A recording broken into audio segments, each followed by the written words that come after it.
story.com च्या या live bulletin मध्ये तुमचं सर्वांचं खूप खूप स्वागत.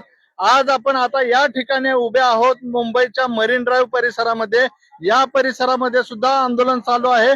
आझाद मैदानात सुद्धा मोठ्या प्रमाणात आंदोलन चालू आहे. सीएसटी स्टेशन बाहेर मोठ्या प्रमाणात मराठा आंदोलकांची गर्दी झाली आहे आणि आपण या ठिकाणी बघताय मुंबईच्या या भर समुद्रामध्ये सुद्धा मराठा आंदोलक आंदोलनासाठी उतरले आहेत. मराठा तरुण आंदोलनासाठी उतरले आहेत. या ठिकाणी आपण पाहतायत कशा प्रकारे घोषणाबाजी होते. घोषणाबाजी या ठिकाणी होते भर समुद्रात, मरीन ड्राईव्हच्या भर समुद्रामध्ये या ठिकाणी घोषणाबाजी करत आहेत. आपण या ठिकाणी आपण ज्यांना विचारूया, आपण या मराठा तरुणांना विचारूया की त्यांच्या या भावना काय आहेत, मराठा आरक्षणाच्या नेमकं काय भावना आहेत. कमी करा तिथली. दादा काय सांगाल, कुठून आलात तुम्ही? जिल्हा धाराशिव तालुका तुळजापूर राहणार त्रिंडेगाव. आम्ही इथून आलोय. आमच्या गावातून कमीत कमी 25 ते 30 लोक आलेले आहेत. आमचा आडा अजून कमीत कमी 2 दिवस तरी इथून आम्ही मुंबई आणि सोडणार नाही. जोपर्यंत आरक्षण भेटणार नाही तोपर्यंत आम्ही सोडणार नाही. आमच्या लेकरा बाळाला कमीत कमी 95 ते 96% मार्क असतात आणि त्या दुसऱ्या समाजासाठी 30 ते 35% मार्क असतात. पण आमचा मुलगा लागत नाही, पण तो मुलगा लागतो. आम्हाला कमीत कमी लाखोंची फीस भरावी लागते, त्यांना फक्त 2% फीस भरावी लागते.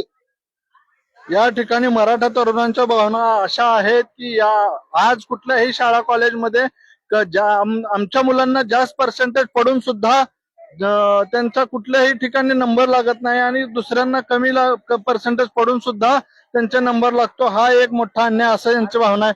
दादा काय सांगाल, कुठून आला तुम्ही? काळेगाव, तुळजापूर तालुका काळेगाव. एक आता बोल की मग लय बोलाल बोल. हा या इकडे या. इकडे जरा ह्यांना दिसू द्या कॅमेरा फ्रेम खाली करा. हा दादा काय सांगाल, कुठून आलात तुम्ही? आम्ही काळेगाव तालुका तुळजापूर जिल्हा धाराशिव इथून 4-2 गाड्या घेऊन आम्ही काळेगाव दिंडीगाव असेल आम्ही भरपूर जण आम्ही आंदोलनस्थळी आलेलो आहोत. आम्हाला शिक्षण किंवा मुलांच्या शिक्षणासाठी खर्च खूप वाढलेला आहे. त्याच्यामुळं आम्हाला आरक्षणाची गरज आहे आणि आरक्षण आम्हाला विनंती आहे सरकारला आमची की त्यांनी विचार करावा मराठी समाजाचा, अंत पाहू नये. आणि माझं त्यातल्या त्यात ह्या मराठा जे पुढारी आहेत, राजकारण आहे करत आहेत, त्यांच्यामुळेच मेन महत्वाचं काय आहे, आपले जे लोक आहेत मराठी समाजाचे जे आमदार खासदार प्रतिनिधी लोकप्रतिनिधी आहेत, हे काय करलेत? ही मजा मारलेत का? हे मजा करलेत का? यांचं नेमकं काय वैशिष्ट्य आहे? आज शरद पवार साहेब असतील, उद्धव साहेब ठाकरे असतील, भाजपचे असतील, जे कोणी सगळे असतील, यांनी मराठा समाजाचे पुढारी आहेत की नाहीत? यांना लोकप्रतिनिधी आपण कशासाठी दिले?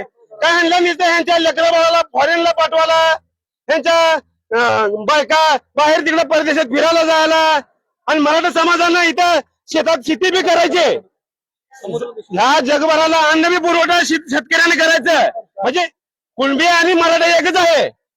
शेतकऱ्यांनाच अन्न बी पुरवठा करायचं आणि त्यांचा विचार सुद्धा हे सरकार करणार नाही किंवा मराठी पुढारी करणार नाही. त्याच्यामुळे कळकळीची विनंती आहे मराठी पुढाऱ्याला, जे सत्तेमध्ये असतील किंवा विरोधी पक्षामध्ये असतील, त्यांनी मराठी समाजाचा विचार करावा. नुसतंच राजकारण करू नये, उगाच याचं आंदोलन करायचं. आज किती मोर्चे निघाले तुम्ही सांगा आम्हाला?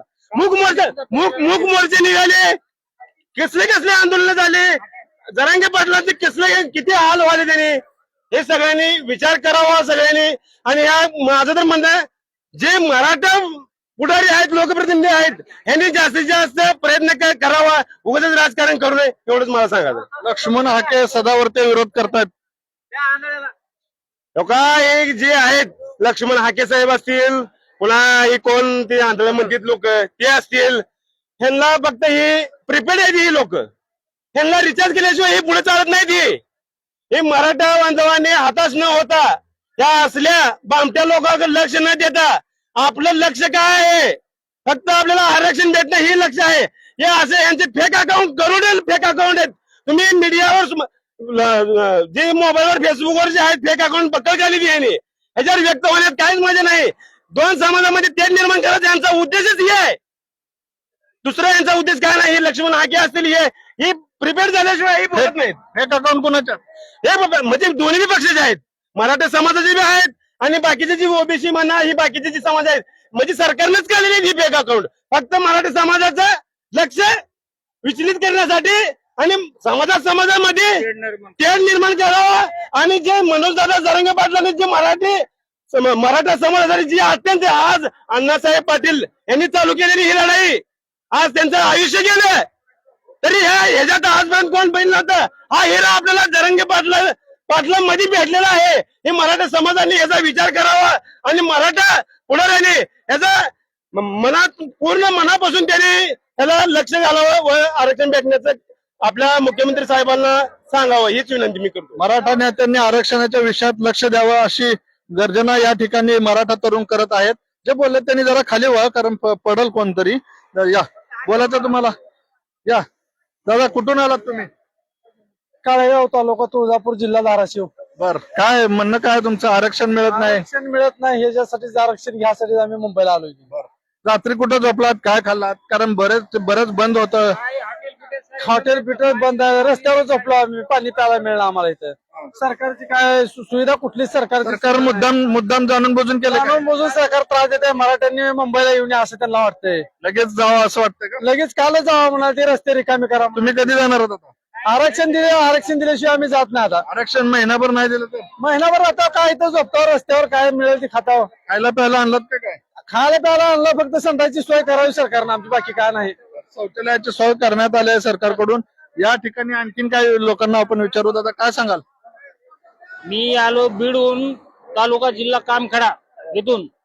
या लोकांनी काय केलंय पाण्याची सुद्धा हॉटेल पिटे सगळे पूर्ण बंद करून टाकलेले. लोकांना खाण्यापिण्याची काहीच सोय नाही. आम्ही स्वतः खर्चेने इच्छेने आणलेलं का अन्नधान्य आम्ही 1 महिना झालं 1 महिन्या पूर्ण असं आणलेलं आहे आम्ही.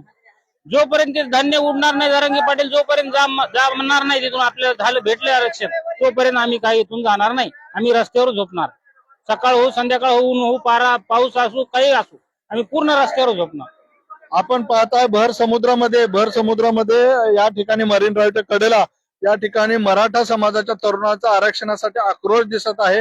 जोपर्यंत आरक्षण दिलं जात नाही तोपर्यंत मुंबई सोडणार नाही अशी गर्जना ते लोक करत आहेत. कॅमेरामॅन दीपक साळुंकेसह मी प्रकाश पाटील, story.com, मुंबई.